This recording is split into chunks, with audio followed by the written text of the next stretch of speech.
क्या हो अगर आपको पता हो कि आप जिस जगह पे रह रहे हो उस जगह पे आपकी जान को खतरा है, लेकिन आपको किसी मजबूरी के कारण वहाँ पर 2-3 साल बिताने पड़ते हैं।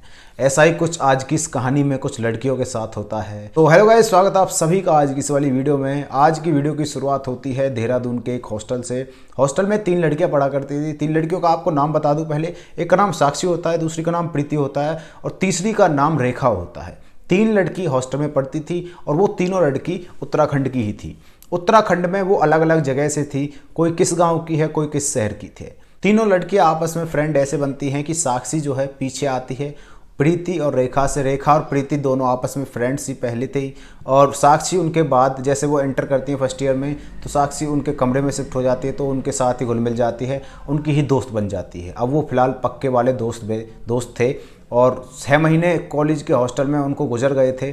6 महीने तक उनकी दोस्ती इतनी गहरी हो चुकी थी कि वो कहीं भी जाते तो साथ ही जाते थे और एक दूसरे की जो प्रॉब्लम है उनको आपस में शेयर करते थे। अब भूतिया किस्से की शुरुआत होती है जब एक दिन साक्षी अपने बाथरूम में नहाने के लिए घुसती है, क्योंकि उसमें 10-12 लड़कियों का एक ही बाथरूम हुआ करता था हॉस्टल में।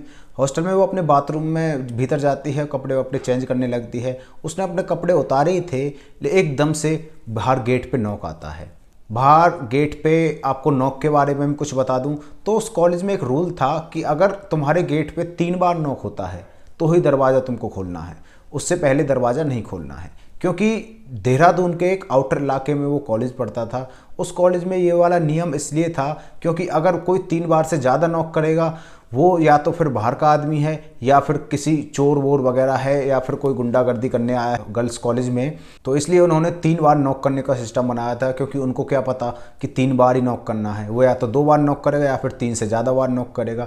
परफेक्ट तो कोई कर ही नहीं सकता, कोई बहुत रेयर चांस होंगे अगर कोई 3 बार नॉक करता है तो साक्षी सोचने लगती है कि मेरी शायद कोई दोस्त होगी, वही बाहर खड़ी होगी। वो कहती है कि अरे रुक जाओ, मुझे नहा लेने दो।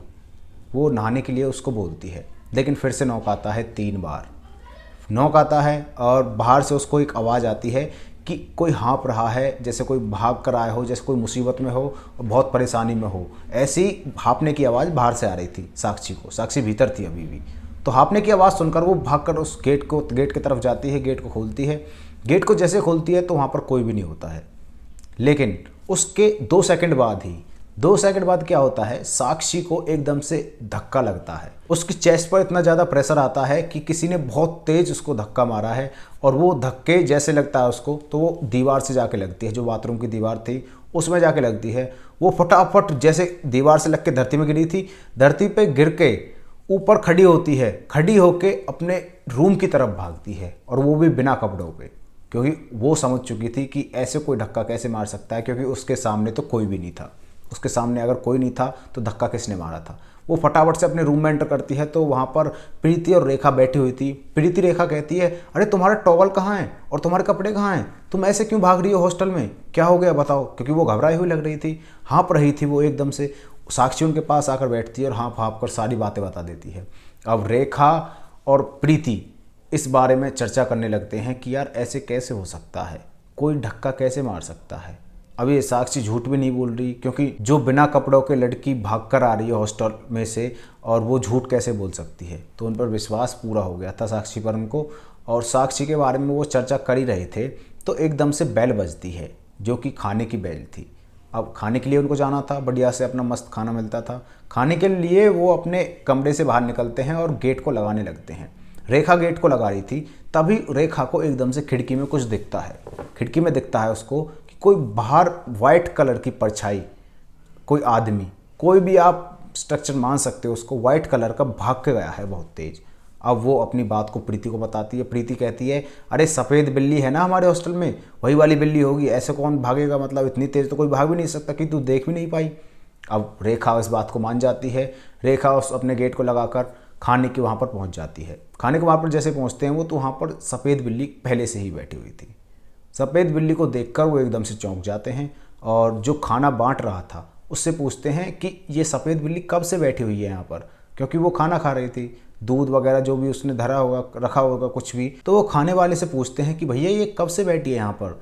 तो वो भैया बताते हैं, यहाँ पर ये आधे घंटे से बैठी हुई है, टस से मस नहीं हुई है, मुझे लगा शायद भूखी होगी तो मैंने दूध रख दिया इसके।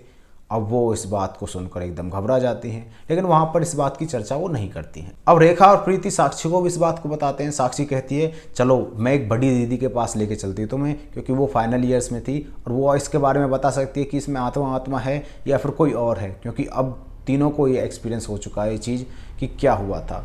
दो को तो हो गया था और तीसरी को पूरा विश्वास था उनके ऊपर, क्योंकि उनकी दोस्त थी पक्की वाली। तो वो अपने प्रॉब्लम का हल ढूंढने के लिए उस बड़ी दीदी के पास चले जाते, जो कि उनसे सीनियर थी। उनके पास जाते हैं और उनको सारी बातें बता देते हैं।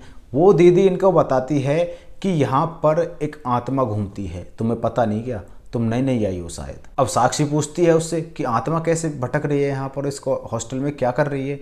अब वो दीदी बताती है, जो कि सीनियर थी, वो बताती है कि मेरी एक फ्रेंड ऊपर वाले फ्लोर में रहती थी जब फर्स्ट ईयर में वो एंटर करे थे। अब उस टाइम पे ये कॉलेज जो हॉस्टल है ये गर्ल्स और बॉयज़ दोनों के लिए था। उस टाइम पर गर्ल्स और बॉयज़ दोनों रहते थे। तो वो फर्स्ट फ्लोर पे वो रहती थी, ग्राउंड फ्लोर पर वो खुद रहती थी सीनियर वाली दीदी, और फर्स्ट फ्लोर पर उसकी दोस्त रहती थी। अब दोस्त उसके ऊपर रहती थी, तो दोस्त को एक लड़के से प्यार हो जाता है। जो सीनियर दीदी की दोस्त थी उसको एक लड़के से प्यार हो गया था। अब उस दीदी की जो दोस्त है वो छिप छिप कर उस लड़के से मिलने लगती है, और मिल के पता नहीं वो क्या क्या करते हैं। और एक दिन ऐसा आता है जब वो लड़की बताती है लड़के को कि मैं प्रेग्नेंट हूँ। अब इस चीज़ को सुनकर लड़का जो है वो बहुत गुस्सा आ जाता है उसको। वो कहता है कि मैं क्या करूँ, तो प्रेग्नेंट हूँ, मैं तुझे अपना नहीं सकता। और उसको वो मारता भी है, उस लड़की को वो लड़का मारता भी है। अब वो लड़की क्या करती है, जैसे उसको वो मारता है तो अपने कमरे में जाती है, फंदा तैयार करती है पंखे से और वहीं पर अपना काम ख़त्म कर देती है। उसकी मृत्यु को कुछ दिन बाद ही हुए थे, लेकिन कॉलेज में अजीब अजीब घटनाएं होने लगी थी जो कि बिल्कुल भी नॉर्मल नहीं थी। अब कॉलेज वालों ने डिसाइड किया था कि इस कॉलेज में से सारे लड़कों को बाहर किया जाए। लड़कों को बाहर कर दिया और एक गर्ल्स हॉस्टल बना दिया गया। उस टाइम से अब गर्ल्स हॉस्टल है, 2-3 साल पुरानी बात है। अब ये गर्ल्स हॉस्टल फ़िलहाल बना हुआ है, यहाँ पर कोई लड़का एंटर नहीं कर सकता।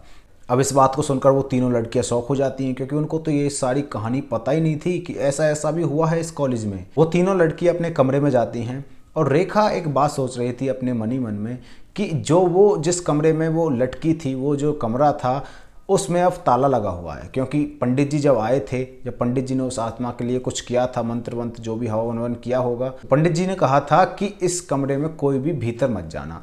भीतर जाना तो सुबह या फिर दोपहर को जाना, शाम को कोई मत जाना, क्योंकि जब ये दिन मुनता है, दिन ढलता है, तो इसमें आत्मा का प्रभाव बहुत ही ज़्यादा बढ़ता है।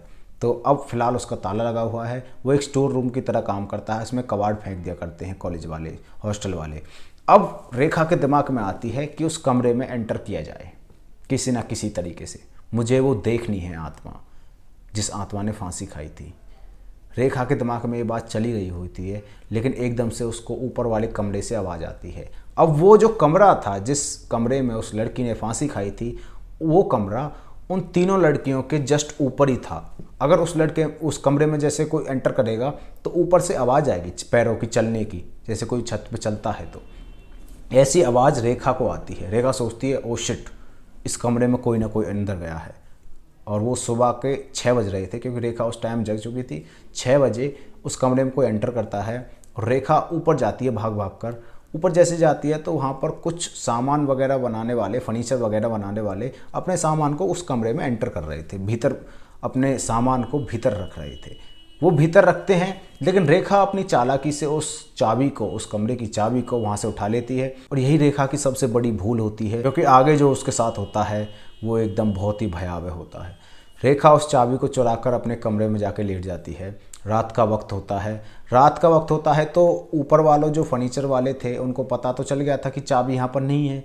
अब सिक्योरिटी गार्ड अंकल को उन्होंने बोल दिया था कि सिक्योरिटी गार्ड अंकल इसमें एक नया ताला लगा दो, क्योंकि इसकी चाबी हम पे से खो गई है। और वो सिक्योरिटी गार्ड अंकल इस बात को नज़रअंदाज कर देता है। वो सोचता है शायद कल लगा देंगे, अब रात को कौन ही जाएगा बाहर। इसका फ़ायदा रेखा उठाती है और रेखा रात के 10 बजे अपने जो गर्ल्स टीममेट हैं, गर्ल्स रूममेट हैं, उनसे कहती है कि मैं एक फ्रेंड के पास जा रही हूँ फर्स्ट फ्लोर में, तुम ही रुको, मैं अभी आती हूँ, तुम सो जाओ इतने, मैं थोड़ी बात करके आती हूँ।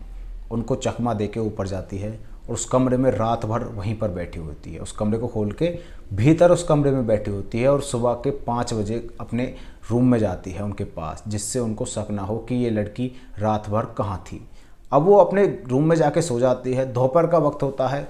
दोपहर का वक्त जैसे होता है उसकी आँख खुलती है, क्योंकि वो रातों जगी थी।